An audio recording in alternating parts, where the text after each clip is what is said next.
Chapter 1. The Alpha King's blood was on my hands, not metaphorically, literally.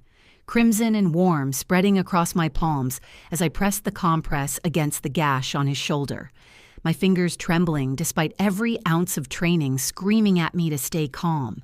"You're shaking," he said. His voice was gravel and smoke, too quiet for a man his size, too controlled for someone who'd just been thrown through a marble pillar by his own beta. "You're bleeding," I shot back, not looking up. "Forgive me if my hands aren't steady while I'm trying to keep the most powerful werewolf in the northern kingdoms from bleeding out on my clinic floor. I was a healer, not a wolf, just human, breakable, forgettable, and yet somehow I'd become the only person in the entire Moonstone Palace that Alpha King Dominic Ashford actually listened to. The massive werewolf sat perfectly still on my examination table, his frame so large that his shoulders nearly eclipsed the window behind him. Moonlight cut across his face, illuminating eyes that glowed molten gold even in his human form. Most people couldn't hold his gaze for more than 3 seconds. I'd been glaring into those eyes for 6 months now, every time he showed up injured, refusing proper medical care, and acting like an immortal idiot. "It's already healing," he murmured, watching me work. "It's already infected," I corrected, dabbing antiseptic with more force than necessary. He didn't even flinch. "You shifted mid-fight, didn't you? Before the wound closed. Now there's silver poisoning in your bloodstream." His jaw tightened. "How did you—" "Because I'm good at my job."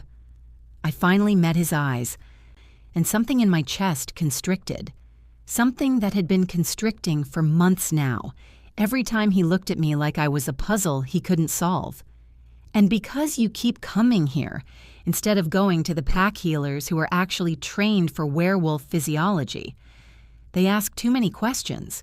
So do I. You ask different questions." His hand moved, fast, too fast, and suddenly his fingers were wrapped around my wrist, gentle, burning. "You ask me if I'm eating, if I'm sleeping, if the nightmares have stopped." My breath caught. His touch sent electricity racing up my arm, sparking something primal in the base of my spine that had no right to be there. I wasn't pack. I wasn't wolf. I was the human orphan his late mother had taken pity on 15 years ago, trained in medicine, given a place in the palace. I was nothing to him. So why did his thumb brush across my pulse point like he was memorizing its rhythm? "Let go," I whispered. He did, immediately, like I'd burned him.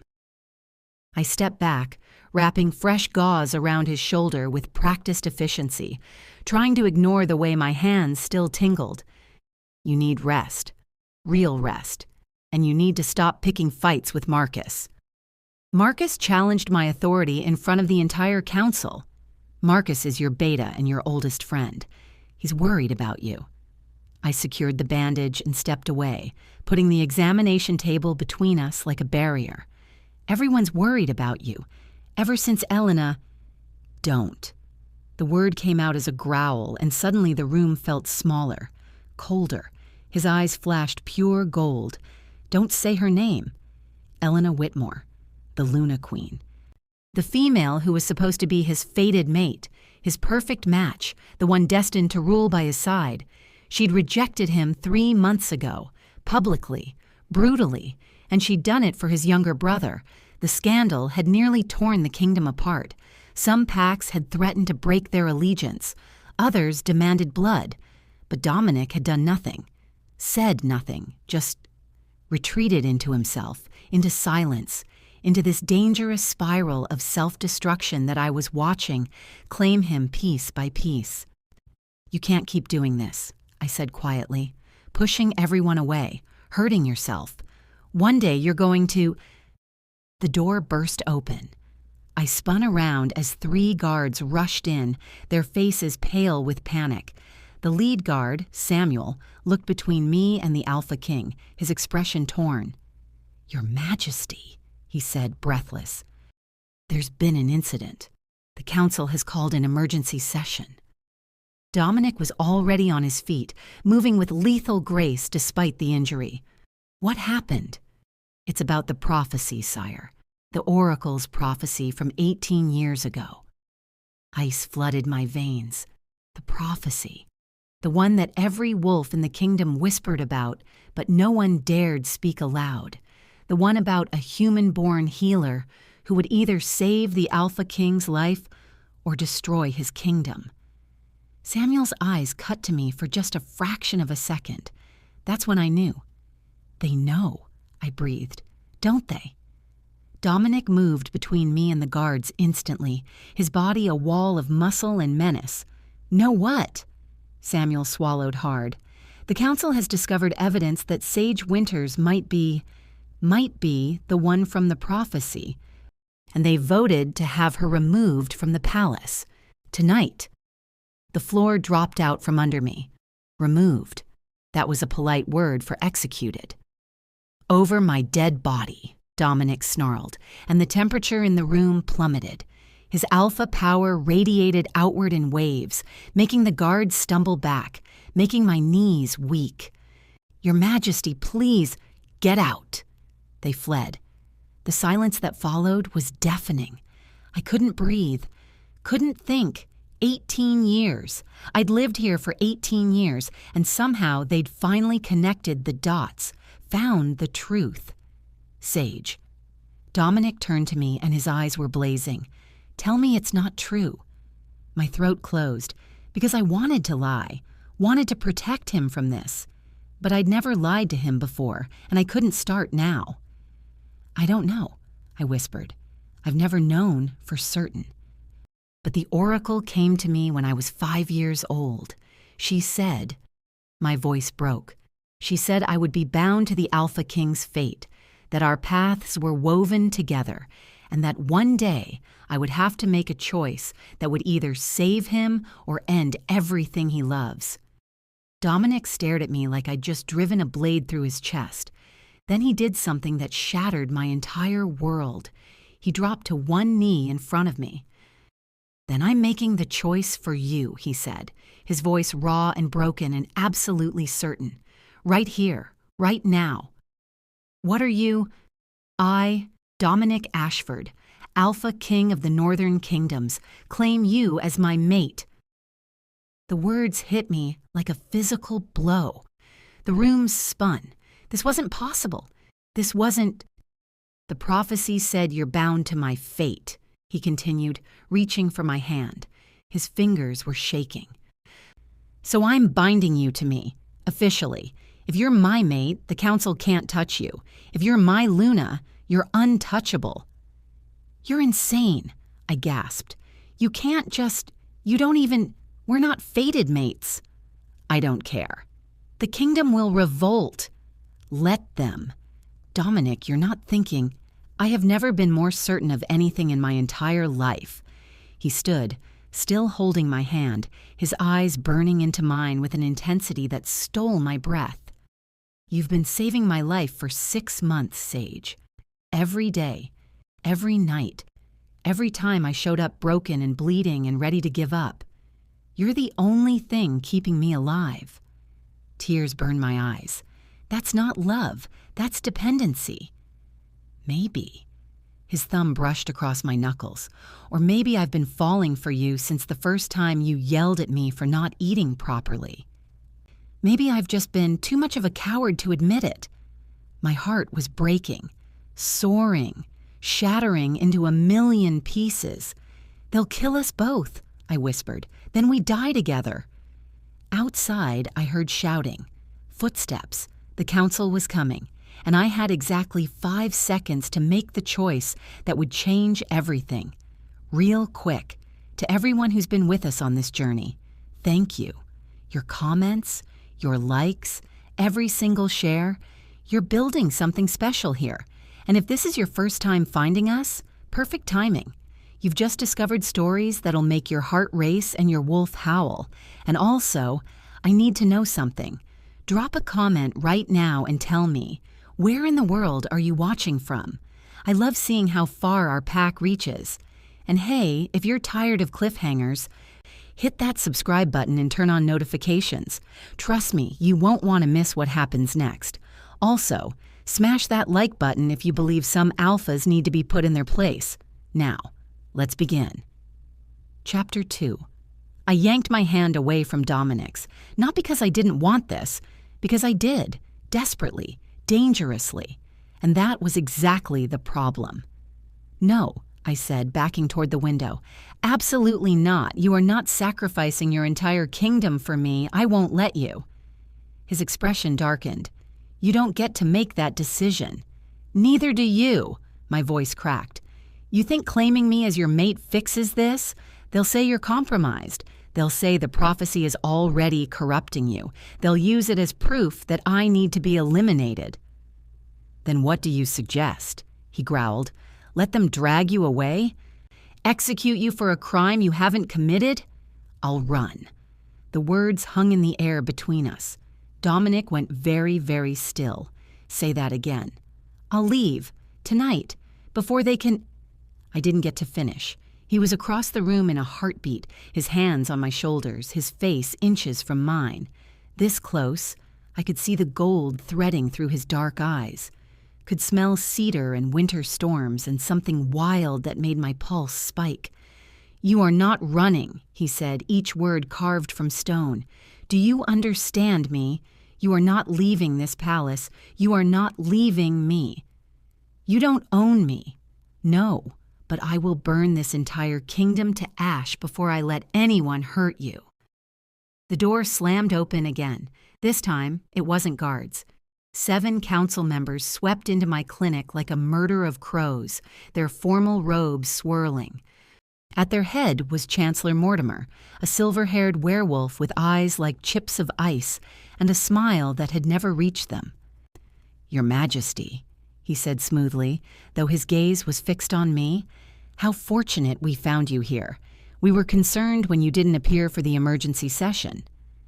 Dominic didn't move from in front of me, didn't release my shoulders. The session is canceled. I'm afraid that's not possible. This matter concerns the safety of the entire kingdom. This matter, Dominic said coldly, concerns a young woman you're baselessly accusing of being a threat. Baselessly? Mortimer's smile sharpened. Is it baseless that she matches every detail of the oracle's original prophecy? Human-born, found in the northern woods as a child, gifted with unusual healing abilities. His eyes finally met mine, and I saw the truth there. He wasn't afraid of me. He was afraid of what I represented. Taken into the palace exactly 18 years ago, on the night of the blood moon, the very same night the oracle predicted the king's doom would begin. My blood ran cold. That proves nothing, I said, forcing steel into my voice. Doesn't it? Mortimer pulled a rolled parchment from his robes. This is the oracle's full prophecy, the parts your late mother, bless her soul, chose to keep hidden. He unrolled it slowly, deliberately. Shall I read the relevant section aloud? Dominic's hands tightened on my shoulders. Mortimer, don't. When the broken king falls to his knees, when crown and heart both shatter, she will rise from healing hands to healing lies, and in her choice, to save or to surrender, all wolves will either howl or die in silence. Mortimer's voice echoed off the stone walls. Tell me, Miss Winters, have you witnessed our king fall to his knees recently? Oh, gods, 5 minutes ago, right here in this room. The color drained from Dominic's face. He just fulfilled part of the prophecy without realizing it. That's enough, Dominic snarled, his alpha power flooding the room so intensely that 2 council members actually stumbled backward. You will not threaten her, you will not touch her, and you will absolutely not use my mother's grief against either of us. We're not threatening, Your Majesty. We're protecting. Mortimer rolled the parchment back up, his movements calm despite the crushing weight of Dominic's aura. The prophecy is clear. Miss Winters poses an existential threat to our kingdom. The law requires the law. Dominic interrupted, his voice dropping to something deadly quiet. "Serves at my pleasure, not the other way around."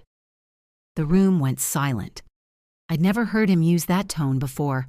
It was the voice of a king who'd forgotten how to care about consequences, how to care about anything except the person he was protecting.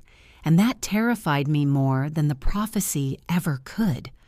"Your Majesty," said Councilwoman Vera, stepping forward carefully. She was younger than the others, with kind eyes that actually looked conflicted. "We understand your attachment to Miss Winters, but the prophecy states—" "I don't care what the prophecy states." Dominic turned, positioning himself fully between me and the council. "Sage Winters is under my personal protection.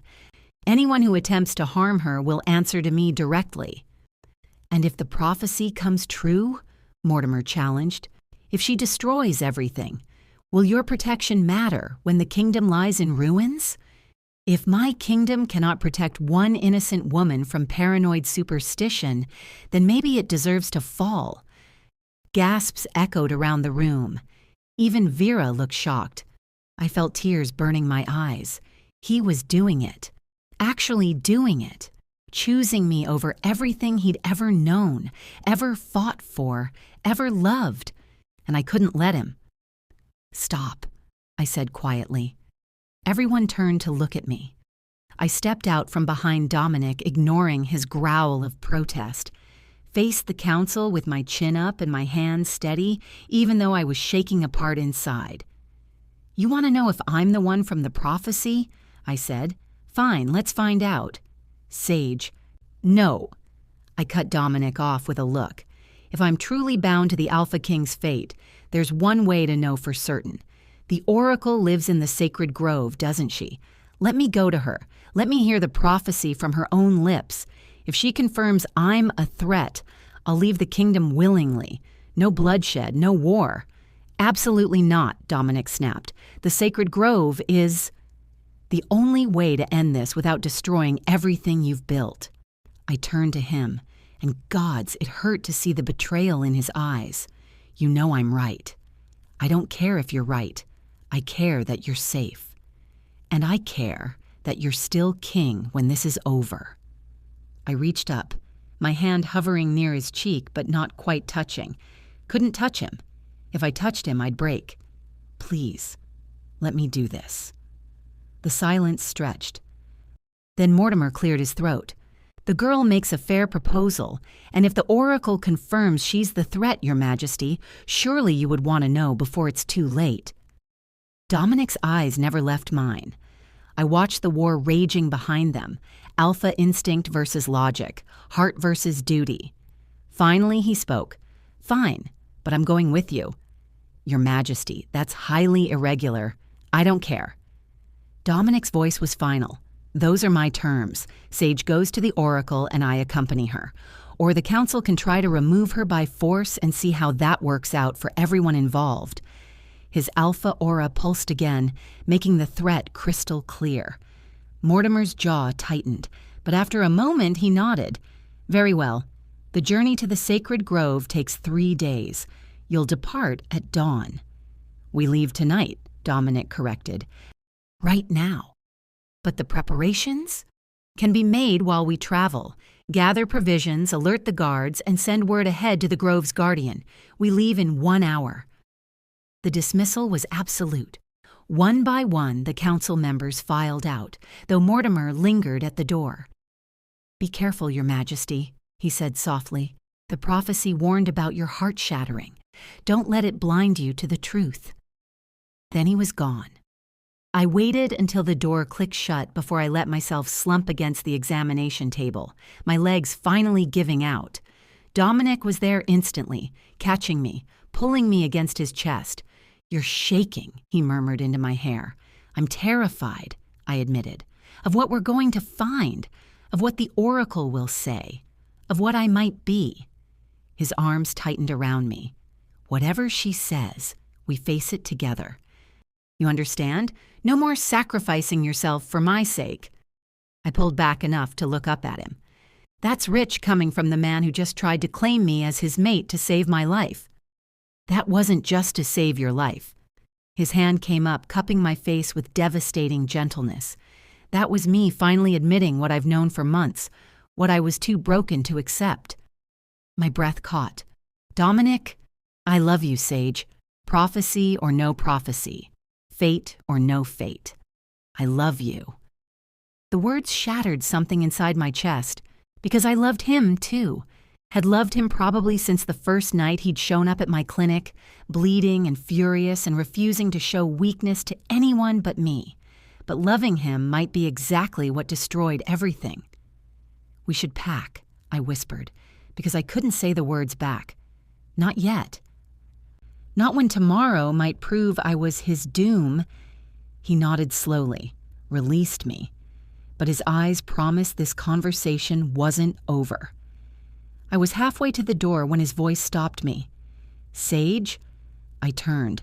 Whatever happens in the sacred grove, he said quietly, whatever the oracle says, you need to know something. If it comes down to a choice between you and the kingdom, my heart stopped. I'm choosing you. And that, I realized as I fled into the hallway with tears streaming down my face, was exactly what terrified me most, because the prophecy had warned about this, about a broken king, about a choice that would either save or destroy everything. And I was starting to suspect I already knew which one it would be. Chapter 3. The forest at night was a living thing. We'd been riding for 6 hours, and every shadow felt like it was watching, judging. The trees here were ancient, older than any wolf alive, their branches twisted into shapes that looked too deliberate to be natural. Moonlight filtered through the canopy in silver threads, making everything look ethereal and wrong all at once. I pulled my cloak tighter, trying to ignore the cold that had nothing to do with temperature. Dominic rode ahead on a massive black stallion that seemed barely capable of containing his frame. He hadn't spoken since we'd left the palace gates, hadn't even looked back at me, but I could feel his awareness like a physical thing, tracking my every breath, every movement. Behind us, 4 royal guards maintained a careful distance. Dominic had wanted to come alone. The council had insisted on protection. This was the compromise. "We'll stop at the Crimson River crossing," Dominic called back, his voice carrying easily through the darkness. "There's a shelter there.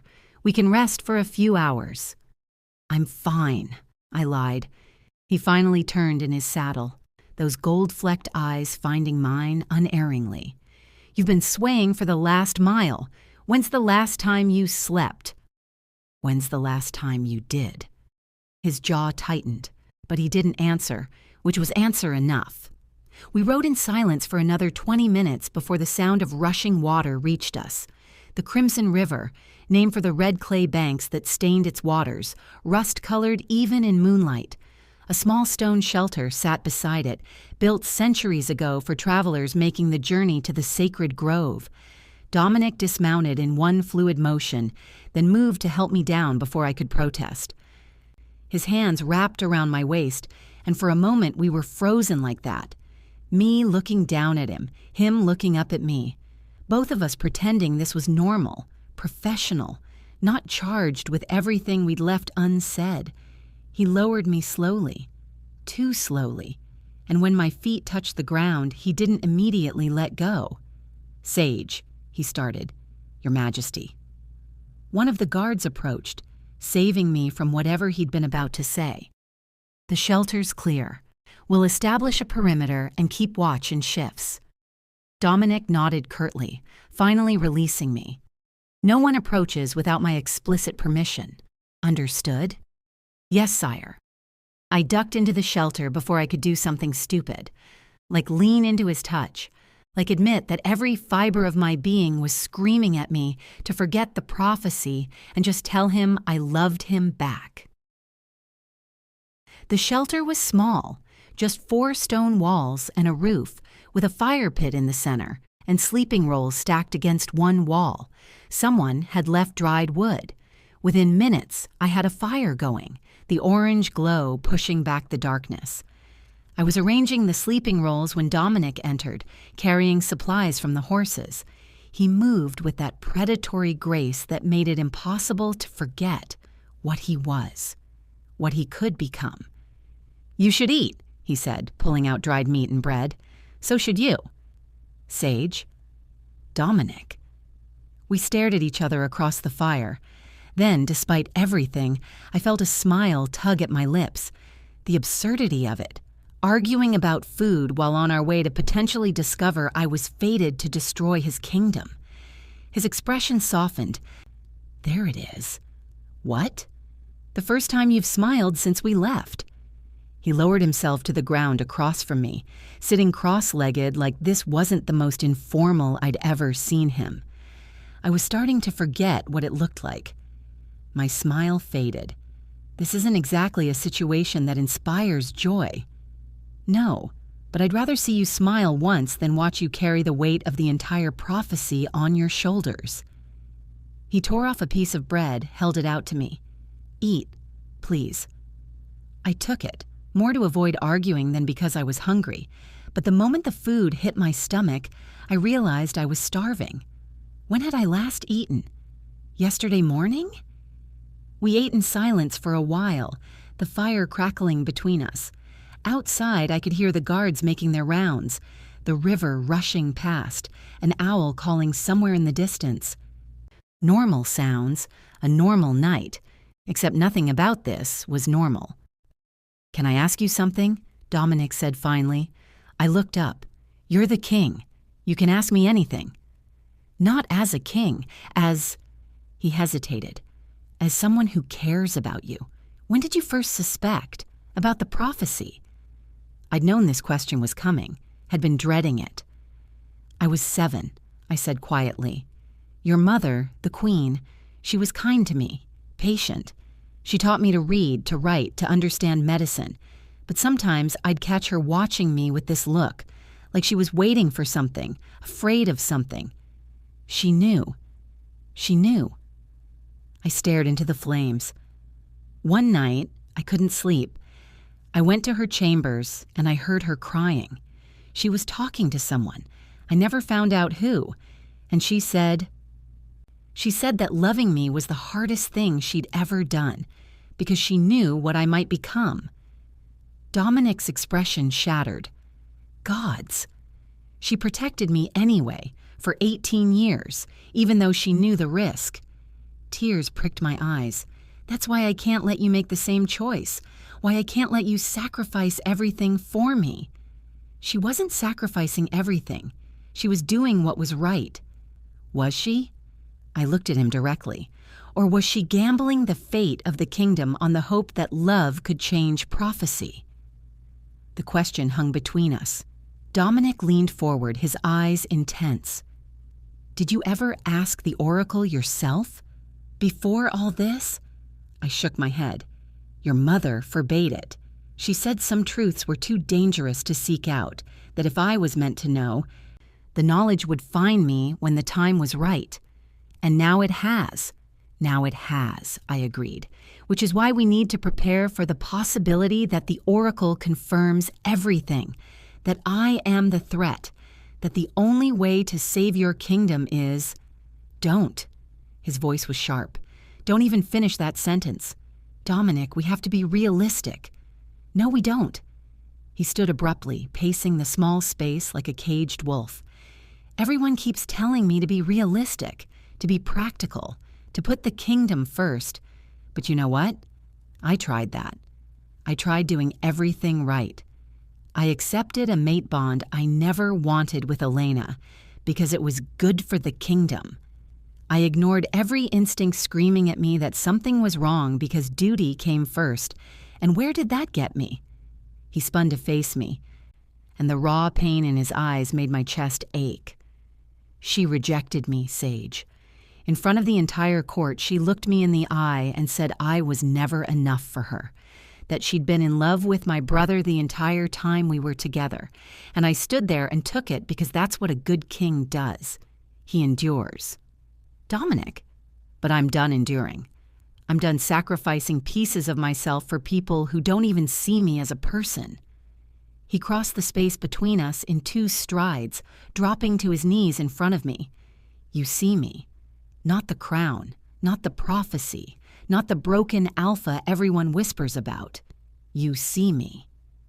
I reached out before I could stop myself, my hand cupping his face. He leaned into the touch like a man starving for affection. I do see you, I whispered. That's why I'm so afraid. Of what? That loving you is the thing that destroys everything. The words hung in the air between us. Then Dominic did something that changed everything. He kissed me. It wasn't gentle, wasn't tentative. It was desperate and fierce and filled with months of suppressed longing. His hand came up to tangle in my hair, angling my head so he could deepen the kiss, and I melted into him because, gods, I'd been wanting this. Wanting him. Even knowing it was dangerous. Even knowing it might be exactly what the prophecy warned about. When we finally broke apart, both breathing hard, his forehead rested against mine. I don't care what the oracle says, he whispered against my lips. I don't care what the prophecy claims. You are not my doom, Sage. You're the only thing keeping me alive. You don't know that. Yes, I do. Because I've been dead inside since Elena left. Walking, breathing, but not actually living. Until you. His thumb brushed across my cheekbone.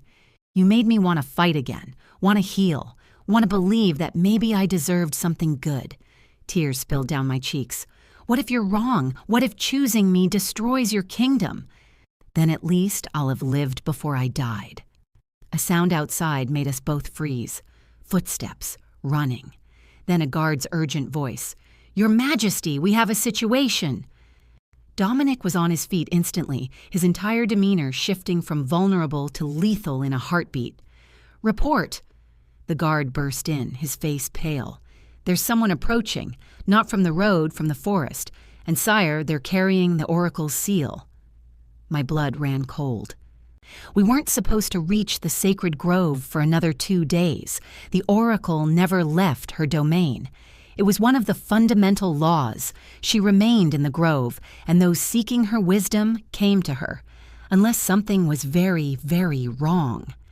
Dominic's hand went to the dagger at his belt. How far? Half a mile, maybe less. They're moving fast. Form up defensive positions. No one approaches Sage without going through me first. The guard nodded and disappeared. I stood slowly, my heart hammering. Dominic, if the oracle herself is coming, then we're about to get answers whether we're ready or not. He looked at me, and something in his expression made my breath catch. Fear. Real, genuine fear. Stay behind me no matter what happens. That's not a request, Sage. It's the one thing I'm asking you to do. Please. I nodded, unable to speak past the lump in my throat. We moved outside. The guards had formed a protective semicircle around the shelter. The horses were restless, sensing something wrong. And in the distance, I could see a figure moving through the trees. They emerged into the clearing, and my world tilted. It wasn't the oracle. It was a girl. Maybe 16, 17 at most. She wore the white robes of the sacred grove, but they were torn and stained with blood. Her eyes were wild with terror, and when she saw Dominic, she collapsed to her knees. Your Majesty, she gasped. Thank the gods. You have to turn back. Now. Dominic moved forward cautiously. Who are you? Lyra. I was one of the oracle's attendants. She was shaking so hard her teeth chattered. She sent me to warn you, to tell you it's a trap. Everything inside me went cold. What's a trap? Lyra's eyes found mine, and the horror in them made me want to run. You, she whispered. The oracle said you're walking straight into a trap. The prophecy. It wasn't about you destroying the kingdom. Then what? It was about the kingdom destroying you. Silence. Then Dominic's voice, deadly quiet. Explain. Now. The council. Chancellor Mortimer. They didn't want you to consult the oracle to verify the prophecy. They wanted you away from the palace, away from your guards, away from anyone who might protect you. Lyra's voice broke. There's going to be a coup tonight, and they're using the girl as bait to make sure you're not there to stop it. The world spun, a coup, while we were gone, while Dominic was vulnerable and alone with minimal guards. "How do you know this?" one of the guards demanded. "Because Chancellor Mortimer came to the Grove 3 days ago. He met with the oracle in secret, and when she refused to lie about the prophecy, when she told him the girl wasn't the threat." Lyra's voice dropped to a horrified whisper. "He killed her. He killed the oracle and tried to kill all of us. I'm the only one who escaped. No. This couldn't be happening." Dominic grabbed Lyra's shoulders. "Is my brother involved?" "I don't know. I swear I don't know. I just know that by dawn, if you're not back at the palace, Mortimer plans to declare you unfit to rule, to claim the prophecy corrupted you, and to execute anyone who stands in his way." Dominic released her and spun toward his horse, his face carved from stone. "Sire, wait," one of the guards started. "We ride for the palace, now." Dominic's alpha command rolled out like thunder. "Kill the horses if you have to, but we don't stop until we're home." He turned to me, and the look in his eyes made my heart break. "This is my fault," I said. "If I hadn't suggested going to the oracle." "This is Mortimer's fault, and he's going to pay for it in blood." Dominic pulled me close, pressing a fierce kiss to my forehead. "But first, we save my kingdom together." I nodded, unable to speak. As we mounted up and turned our horses back toward the palace, toward a race against time we might already have lost, one thought kept echoing through my mind. The prophecy was right. I had made a choice, and it might have just destroyed everything. Chapter 4. We rode like hell itself was chasing us. The horses' hooves thundered against the forest floor, branches whipping past in the darkness. I clung to my mount's mane, my thighs burning, my heart hammering so hard I thought it might burst from my chest. Beside me, Dominic rode with lethal focus, his jaw set, his eyes burning gold even in human form. He was already partially shifted. I could see it in the way his muscles rippled beneath his shirt, the way his nails had elongated into claws that... This response paused because Claude reached its max length for a message. Hit continued to nudge Claude along, continued dug into the reins. We'd been riding for 3 hours. The horses were frothing at the mouth. We'd already lost one, it had stumbled, and the guard riding it had to continue on foot. But we couldn't slow down, because if Lyra was right, we were already too late. "There," one of the guards shouted, pointing ahead. "Smoke!" My stomach dropped. On the horizon, visible even through the dense forest, a plume of black smoke rose into the pre-dawn sky. Too much smoke. Too dark. Something was burning. "No!" Dominic snarled. Then louder, an alpha command that made my bones vibrate. "Faster!" The horses found speed they shouldn't have had. We burst from the tree line onto the main road, and the palace came into view. My hand flew to my mouth. The eastern wing was engulfed in flames, orange and red against the lightning sky, consuming everything. Guards were scrambling, forming bucket lines from the wells, but it was useless. Whatever had started that fire had been designed to destroy. "The council chambers!" I breathed in horror. "That's where the eastern wing—" "I know." Dominic's voice was pure ice. We galloped through the palace gates. Chaos reigned. Servants running, guards shouting, nobles in nightclothes standing in clusters, their faces pale with shock. Dominic dismounted before his horse even stopped, hitting the ground at a run. I scrambled down after him, my legs nearly giving out, but I forced myself forward. "Marcus!" Dominic's roar cut through the chaos. A figure emerged from the smoke, his beta, Marcus, covered in soot and blood. He had a gash across his forehead, and his left arm hung at an odd angle. "Thank the gods," Marcus gasped when he saw Dominic. We thought. Mortimer said you'd been killed, that there was an ambush on the road. Mortimer lied about a lot of things tonight. Dominic grabbed Marcus's good shoulder. Where is he? Where's the council? Marcus's expression darkened. The throne room. He's declared an emergency session. Claimed you abandoned your duties to protect a human over the kingdom. Half the noble houses have already pledged their support to him. And my brother? Locked in the dungeons. He tried to stop Mortimer and... Marcus's voice cracked. Dominic, Elena's dead. Mortimer claimed she was a conspirator. He executed her an hour ago. The world tilted. Elena, dead. I waited for Dominic to break, to rage, to show some sign that the woman who'd been his mate, chosen or not, still meant something. Instead, his eyes just got colder. How many are loyal? He asked quietly. Maybe a third of the palace guard. The rest are either with Mortimer or too scared to choose sides. Marcus looked at me, his expression conflicted.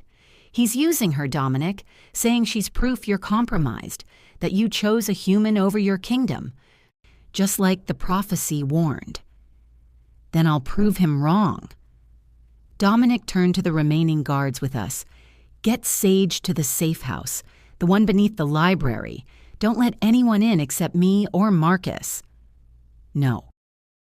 The word was out before I could stop it. Dominic's eyes snapped to mine.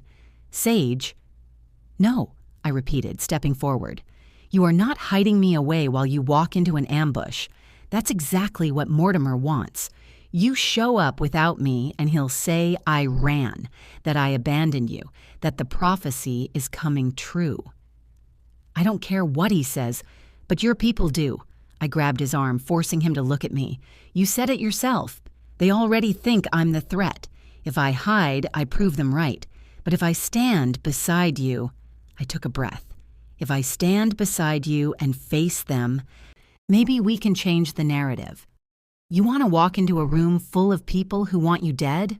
I want to walk into a room full of people who need to see that I'm not afraid, that you're not compromised, that we're not the villains in this story. Marcus made a sound that might have been a laugh or a sob. She's right, you know. Politically, she's absolutely right.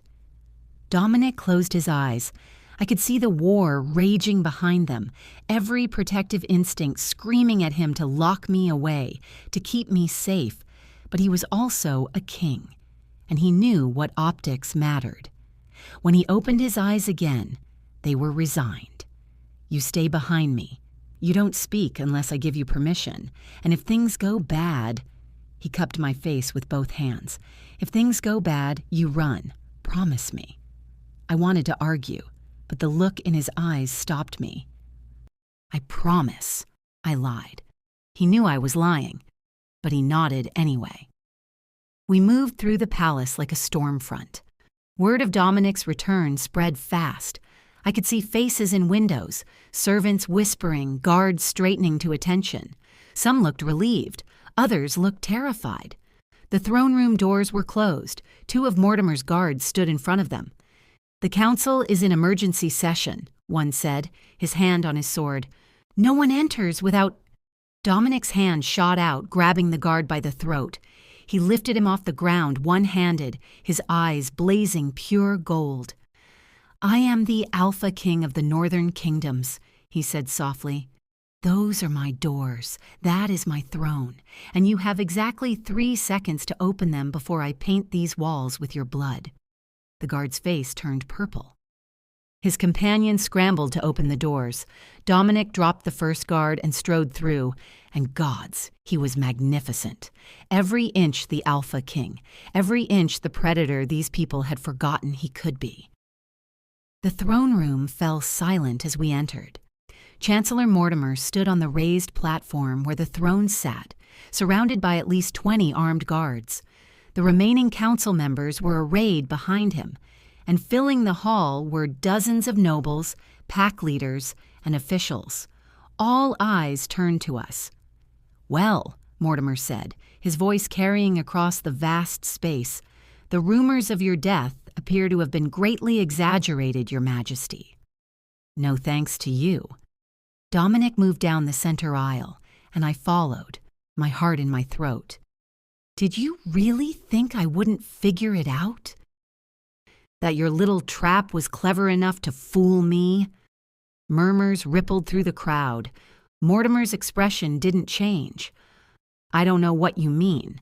I merely called an emergency session when reports came in that you'd been ambushed." "Reports you fabricated." Dominic's voice was deadly calm. "Just like you fabricated the threat against Sage. Just like you murdered the Oracle when she wouldn't support your lies." Gasps echoed through the room. "Careful, Your Majesty." Mortimer's smile was razor sharp. "Those are serious accusations. Do you have proof?" "I have a witness, one of the Oracle's attendants. She's prepared to testify that you killed the Oracle and planned this entire coup. A convenient witness, appearing at just the right time." Mortimer looked around the room. "Or perhaps a co-conspirator? After all, you did abandon your kingdom in the middle of the night to chase after this human girl. Some might say that proves exactly what the prophecy warned about." The crowd's murmurs grew louder, angrier. I felt Dominic's muscles coil, preparing for violence. That's when I stepped forward. "You want to know about the prophecy?" My voice rang out clear and strong. "Then let me tell you what it actually said." Dominic's hand shot out, grabbing my wrist. "Sage, don't." I shook him off gently. "The prophecy warned about a choice, my choice, to save or to destroy." I looked around the room, meeting as many eyes as I could, and I made that choice tonight. I chose to try to save King Dominic's life, to warn him about the trap, to race back here and expose the truth. "The truth," Mortimer sneered, "is that you've corrupted our king, made him weak, made him choose you over his kingdom." "No." I turned to face Dominic, and my heart broke at what I saw in his eyes. "The truth is that your king is the strongest man I've ever known, strong enough to choose kindness over cruelty, strong enough to see people instead of politics, strong enough to," my voice cracked, "strong enough to love someone who the entire world told him was his doom." Silence. Then Dominic spoke, his voice rough. "She's right. I do love her, and I'm not ashamed of it." The room erupted. Shouts, protests. Some guards moved toward us, but Dominic's alpha aura exploded outward, so powerful that everyone within 20 feet literally dropped to their knees. "Enough!" His command was absolute. "I am your Alpha King, and I am telling you that Chancellor Mortimer committed treason. He murdered the Oracle. He fabricated evidence against an innocent woman, and he attempted a coup against the crown." "Prove it," Mortimer challenged. "Show them proof, or these are just the desperate claims of a compromised king." That's when Marcus stepped forward, holding up a blood-stained document. "This is a signed confession," he said loudly, "from Captain Reynolds of the Palace Guard. He details Mortimer's entire plan, including the murder of the Oracle and Queen Elena." Mortimer's face went white. "Reynolds is dead," Marcus continued, "but before he died, he told me everything. How Mortimer promised him power, position, how he was supposed to kill the king on the road and make it look like an ambush." Marcus's voice hardened. "He refused at the last moment, so Mortimer killed him too." The crowd's mood shifted. I could feel it like a physical thing, doubt turning to anger, anger turning to rage. Mortimer must have felt it too, because his composure finally cracked. "You fools!" he snarled. "Can't you see what's happening? The prophecy is coming true. He's choosing her over all of you, over the kingdom, over everything." He pointed at me with a shaking hand. "She will destroy us all. The only one destroying anything here is you," Dominic said quietly.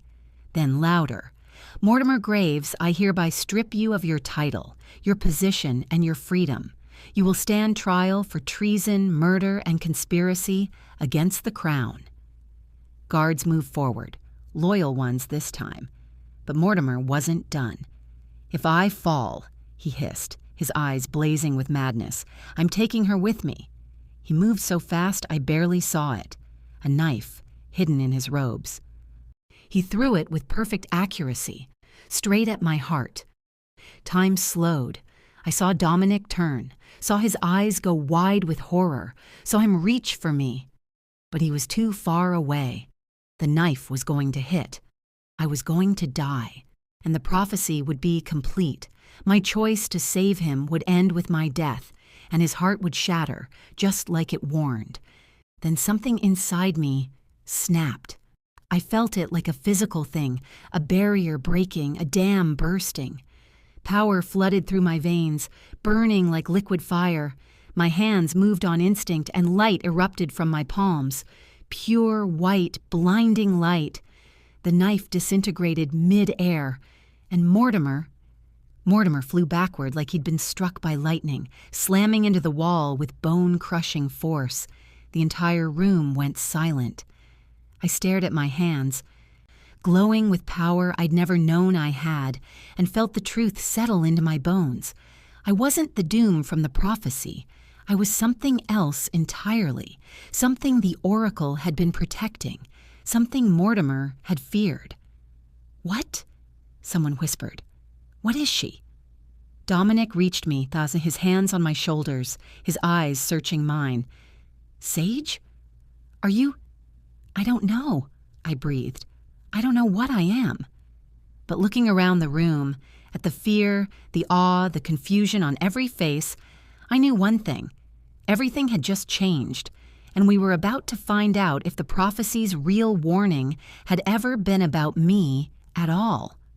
Chapter 5. The light faded from my hands slowly, like embers dying.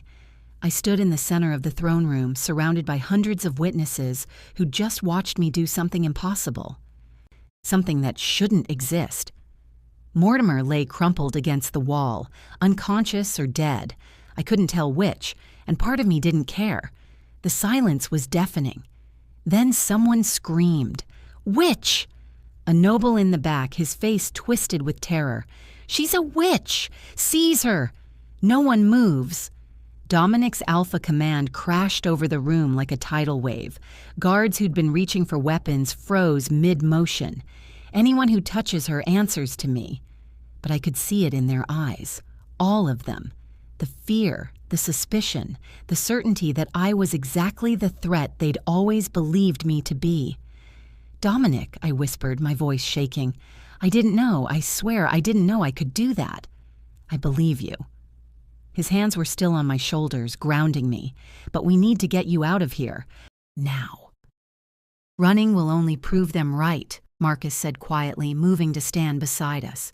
His eyes were wide with shock, but his voice was steady. "She needs to explain, make them understand." "Understand what?" I laughed, and it came out broken. "I don't understand. How am I supposed to make them—" A new voice cut through the chaos. Old, powerful, familiar. "The girl is not a witch." Every head turned. At the throne room entrance stood a woman I'd never seen before, but somehow recognized. She was ancient, older than the stones themselves, with silver hair that fell to her waist and eyes that glowed with the same white light that had just come from my hands. "The Oracle," someone breathed, but that was impossible. Lyra had said the Oracle was dead. Mortimer had killed her. The old woman smiled faintly.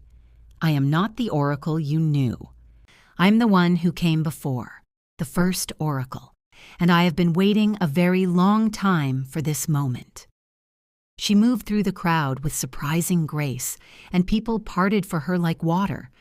When she reached me, she placed a weathered hand on my cheek. "Hello, child. You've grown beautifully." "I don't understand," I whispered. "Who are you? What am I?" "You are my bloodline, my great-great-granddaughter, though the generations between us are many." Her smile was sad. "And you are the answer to a prophecy that was never about doom. It was about hope." The room erupted in confused murmurs. The first oracle raised her hand, and silence fell instantly. 500 years ago, she began, her voice carrying to every corner of the vast room, I foresaw a terrible future, a time when the werewolf kingdoms would fall to corruption from within, when those who were meant to lead would become tyrants, when the bond between alpha and pack would shatter beyond repair. She looked at Mortimer's unconscious form. I saw chancellors who would murder for power, councils that would manipulate kings. I saw kingdoms burning and packs dying and everything good about our world turning to ash. Her voice hardened. So I did something forbidden. I used my power to create a fail-safe, a bloodline that would carry my gift, lying dormant until the moment it was most needed. My breath caught. You created me? Not you specifically, but your lineage, yes. She turned to address the crowd. The prophecy was never about Sage destroying the kingdom.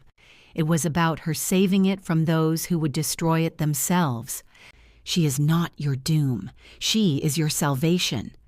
Lies! Someone shouted from the crowd. More manipulation. First Mortimer, now this. But Dominic stepped forward, his voice cutting through the dissent. Explain the prophecy, all of it, the exact words. The first oracle nodded. The prophecy states, when the broken king falls to his knees, when crown and heart both shatter, she will rise from healing hands to healing lies, and in her choice, to save or to surrender, all wolves will either howl or die in silence. She looked at me, at Dominic, at the crowd.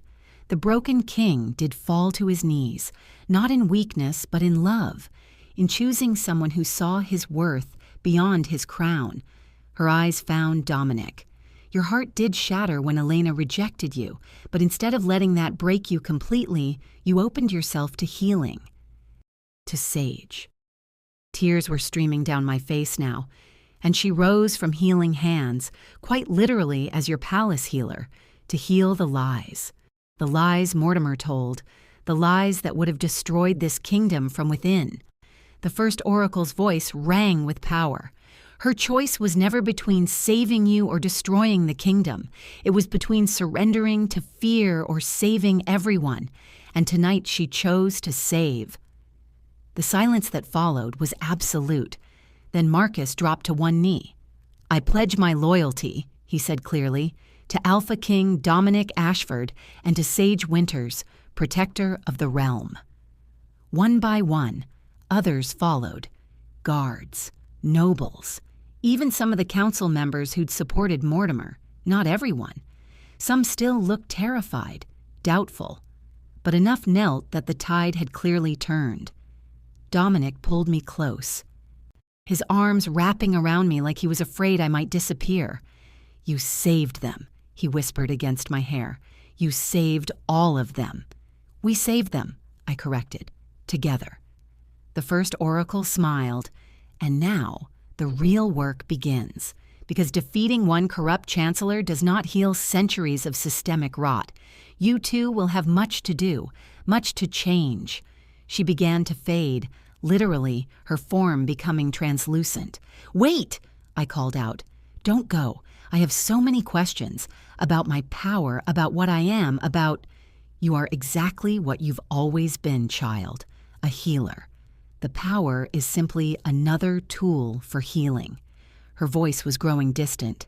Trust yourself, trust him, and remember, the greatest prophecies are not about fate, they're about choices. Then she was gone.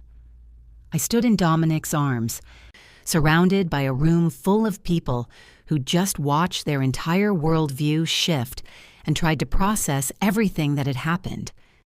Your Majesty, one of the guards said hesitantly, What do we do now?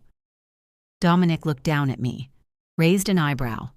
The decision, his expression said, is as much yours as mine. I took a deep breath, stepped forward, still in the circle of his arms.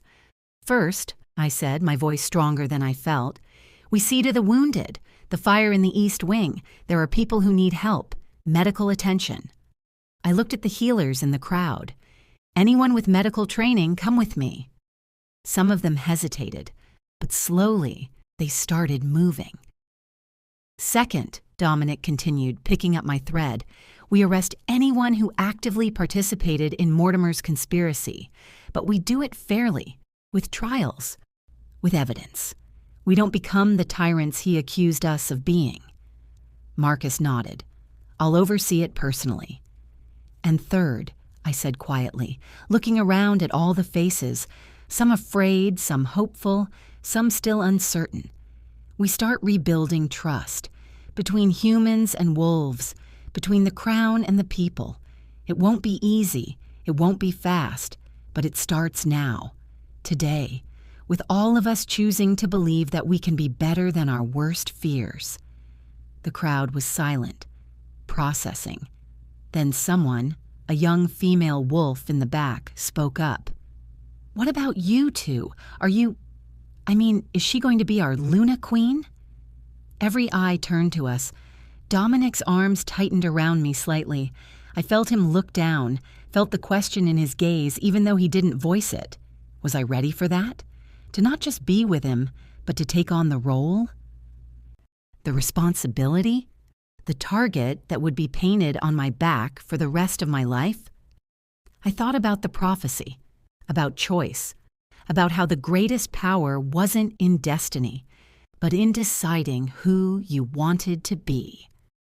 Yes, I said clearly, if King Dominic will have me, if the kingdom will accept me, then yes. The room held its breath. Then Dominic did something that would be talked about for generations. He went down on one knee in front of everyone. Sage Winters, he said, his voice rough with emotion. You have been my healer, my conscience, my salvation. You've seen me at my worst and somehow still chose to stand beside me. You've saved my life more times than I can count, and tonight you saved my entire kingdom. He pulled something from his pocket, a ring, simple silver with a single moonstone. I don't have a fancy speech prepared. I don't have promises about making this easy because we both know it won't be. But I can promise you this, every day for the rest of my life, I will choose you, choose us, choose the future we're going to build together. My hands were shaking as he slid the ring onto my finger. Will you marry me? He asked simply. Will you be my mate, my Luna, my queen? I dropped to my knees in front of him, cupping his face in my hands. Yes, I breathed. Yes to all of it. When he kissed me, the entire throne room erupted in cheers. Not everyone, but enough. Enough to be a beginning. We worked through the night. The fire was put out. The wounded were treated. Mortimer's co-conspirators were arrested, 15 in total, including 4 council members. Dominic's brother was released from the dungeons. Shaken but alive. By dawn, the palace looked like a war zone. Smoke-stained walls, exhausted people, evidence of how close we'd come to complete collapse. But we were still standing. I found Dominic in his private chambers as the sun rose, standing at the window and staring out at his kingdom. He looked exhausted, older, the weight of everything finally catching up. Hey, I said softly, moving to stand beside him. He pulled me into his arms without a word, and we just stood there, watching the sunrise paint the sky in shades of gold and pink. Elena's funeral is this afternoon, he said finally. I should feel something. Grief, anger, something. But I just feel empty. You're allowed to feel empty. She was part of your life, even if she wasn't your choice. Was any of it ever my choice? Before you? He looked down at me, and the vulnerability in his eyes made my chest ache. I've spent my entire life doing what was expected, being the perfect heir, the perfect king, following prophecies and traditions and rules, and I was drowning in it. You're not drowning anymore. No, because you taught me how to swim. He pressed a kiss to my forehead. What happens now, after the funerals, the trials, the rebuilding? What do we do? I thought about that, about the future spreading out in front of us, uncertain and dangerous and absolutely terrifying. "We get married," I said. "We reform the council. We build bridges between humans and wolves. We probably make a lot of mistakes and have to fix them." I smiled up at him. "And we do it together." "Together," he agreed. In the distance, I could hear the pack starting to howl, the traditional sunrise greeting. Some were mourning, some were celebrating. All were acknowledging that their world had changed. And standing there in Dominic's arms, watching the dawn of a new era, I finally understood what the prophecy had really meant. It wasn't about fate, it was about choice. The choice to love instead of fear, the choice to heal instead of harm, the choice to build something better instead of clinging to what was broken. I'd made my choice, and I'd do it again every single day for the rest of my life. Chapter 6. 3 months later. The coronation ceremony was held under a full moon. I stood in the ancient stone chamber deep beneath the palace, wearing a gown that felt too heavy and a crown that hadn't been worn in 500 years. The first oracle's crown, they told me, passed down through her bloodline, waiting for the right heir. Waiting for me. Around me, the pack elders formed a circle. Dominic stood across from me, already crowned and magnificent in his formal regalia. Between us, the sacred flames burned, casting dancing shadows on the walls. This wasn't just a wedding. It was a binding ceremony, a coronation, a fundamental shift in pack law that would make me not just Luna Queen, but equal alpha. The first human in history to hold the title. "Are you ready?" the lead elder asked me. I looked at Dominic, found him already looking at me with those gold-flecked eyes that still made my breath catch. "I'm ready," I said. What followed was ancient, powerful. They spoke words in the old tongue, the language wolves used before humans even existed. They called upon the moon goddess, the first alphas, the spirits of the pack. And when they asked me to place my hand over the sacred flames, I didn't hesitate. The fire didn't burn. Instead, it felt cool, pure. And when I lifted my hand, a mark appeared on my palm, the sign of the alpha. Not a wolf, because I would never shift, but something else. A healer's sigil, intertwined with a crown. The elders gasped. "The goddess has spoken," the lead elder breathed. "She accepts the bond." Dominic crossed to me, taking my marked hand in his. When our palms touched, the marks glowed bright enough to illuminate the entire chamber. "With this bond," Dominic said, his voice steady and sure, "I pledge my life, my crown, my pack to you. You are my equal in all things, my mate in heart and power." "With this bond," I replied, the words coming from somewhere deep and instinctual, "I pledge my life, my gifts, my strength to you. I am your equal in all things, your mate in heart and purpose." The marks flared one final time. Then the chamber erupted in howls, every wolf present giving voice to their acceptance. The sound was deafening, primal, beautiful. We were bound, not just in love, but in power, in destiny, in choice. The celebration afterward was held in the newly rebuilt Great Hall. I moved through the crowd in a daze, accepting congratulations from nobles and commoners alike. Some were genuine, some were political. But slowly, grudgingly, the kingdom was accepting me. Marcus found me by the refreshment table, looking exhausted but happy. "You survived," he said with a grin. "I had bets you'd pass out during the ceremony." "I almost did. That wine they made me drink before was definitely drugged. Sacred herbs. Supposed to open your mind to the goddess." He sobered slightly. "Sage, I just wanted to say I was wrong about you. When Dominic first started spending time at your clinic, I thought he was making a mistake, that you were a distraction, but you saved him, saved all of us." "We saved each other," I corrected. "That's how this works." He nodded. The council's waiting to speak with you, by the way. The new council. They want to discuss your first official proposals as Luna Queen. Right, because being married wasn't enough. Now came the actual work. I found Dominic on the balcony, stealing a moment alone. The moonlight made his dark hair shine, and when he turned to look at me, the love in his eyes still made my knees weak. "There you are," he murmured, pulling me close. "I thought I'd lost you to the politicians." "You can never lose me. We're literally magically bonded now." I held up my marked palm. "See? Stuck with me forever." "Thank the gods." He kissed my palm, right over the mark. "How are you feeling? Honestly." I considered that.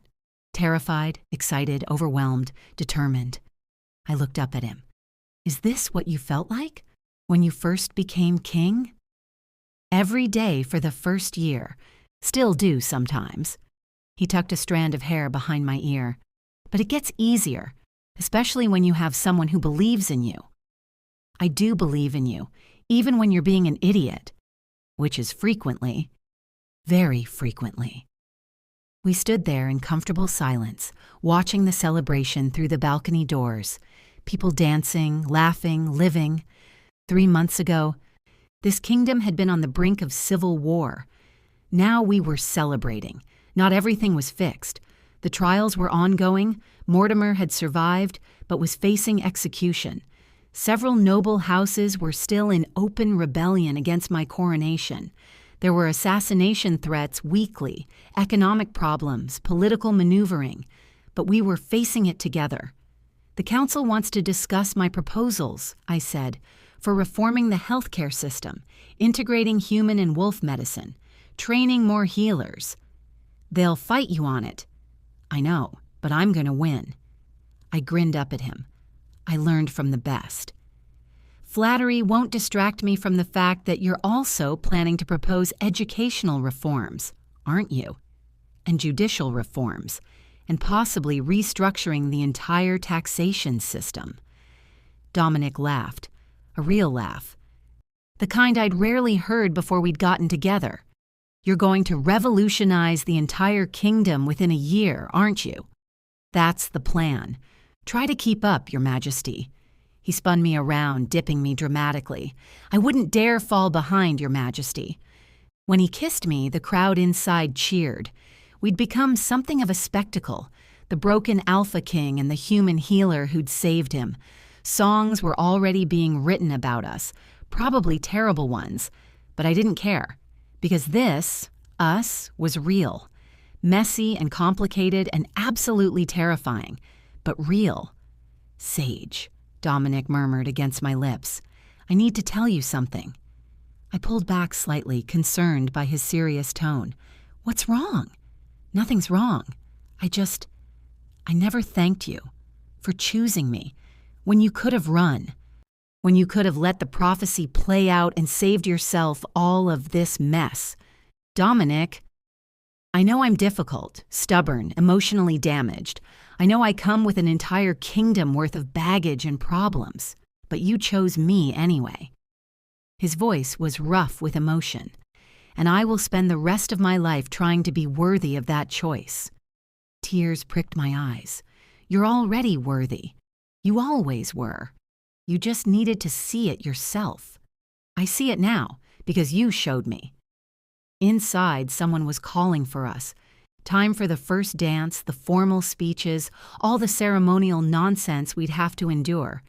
But out here, for just a few more moments, it was just us. 2 people who'd found each other in the darkness, who'd chosen love over fear, who'd rewritten prophecy through sheer stubborn determination. "Ready to face our adoring public?" I asked. "Only if you are." I took his hand, our marks pressing together and glowing softly. Together? Always together. We walked back into the celebration hand in hand, and the crowd erupted in applause. Our pack, our people, our kingdom. Not perfect, not easy, but ours. And in that moment, standing beside the male I loved, wearing a crown I'd never imagined, and facing a future I couldn't predict, I finally understood. The The prophecy had been right all along. I had made a choice that changed everything, but it hadn't been about saving or destroying. It had been about believing that love was stronger than fear, that healing was more powerful than harm, that two broken people could find each other in the darkness and create something beautiful. The broken king had fallen to his knees. His crown and heart had shattered, and from the ruins we'd built something better, not because prophecy demanded it, but because we chose it. Together. Epilogue 1 year later. The baby's cry echoed through the royal chambers. I held her close, this perfect tiny creature with Dominic's dark hair in my eyes, and felt my heart expand in ways I'd never imagined possible. "She's perfect," Dominic whispered beside me, his finger gently stroking her tiny hand. When she gripped his finger, his eyes went suspiciously bright. "She's going to be a terror," I predicted. "Just like her father." "Just like her mother, you mean?" Outside, I could hear the kingdom celebrating. The birth of the heir, half wolf, half human, carrying both bloodlines. The healers had said it was impossible, that a human and werewolf couldn't conceive. They'd been wrong about a lot of things. Our daughter yawned, and I could have sworn I saw the faintest glow beneath her skin. My power, perhaps, or something entirely new. "What should we name her?" Dominic asked. I looked down at this miracle child, born from love that had defied prophecy and fate, and everyone who'd said it couldn't work. "Hope," I said softly. "Her name is Hope."